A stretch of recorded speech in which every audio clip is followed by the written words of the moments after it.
গ্যাসের দাম বাড়লেও সারের দাম বাড়বে না বলে জানিয়েছেন কৃষি উপদেষ্টা জাহাঙ্গীর আলম চৌধুরী। বৃহস্পতিবার তিনি আরও বলেন, সার সিন্ডিকেট ভাঙতে নীতিমালা করা হচ্ছে।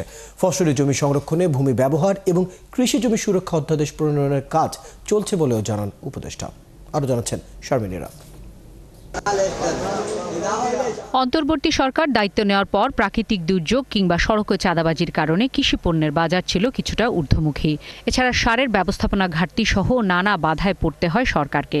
সচিবালয় কৃষি মন্ত্রণালয়ে 1 বছরের অর্জন ও সার্বিক অগ্রগতি নিয়ে এই তথ্য তুলে ধরেন কৃষি উপদেষ্টা জাহাঙ্গীর আলম চৌধুরী।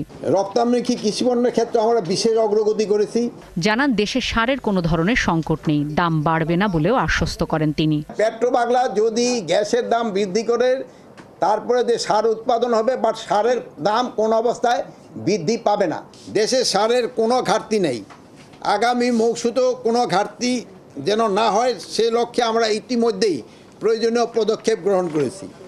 সার আমদানিতে সকল সিন্ডিকেট ভেঙে দেওয়া হয়েছে। বৈশ্বিক মূল্যের সাথে সামঞ্জস্য এখন সার আমদানি করা হবে। গণঅভ্যুত্থানের আগের সরকারের আমদানি করা সারের দামও এই সরকার পরিশোধ করেছে বললেন তিনি। প্রথম দিকটা কিছুটা অসুবিধা পড়েছি, কিন্তু এখন আল্লাহ দিলে সব বাকি যেটা আছে সবকটা পেমেন্ট করা হয়ে গেছে।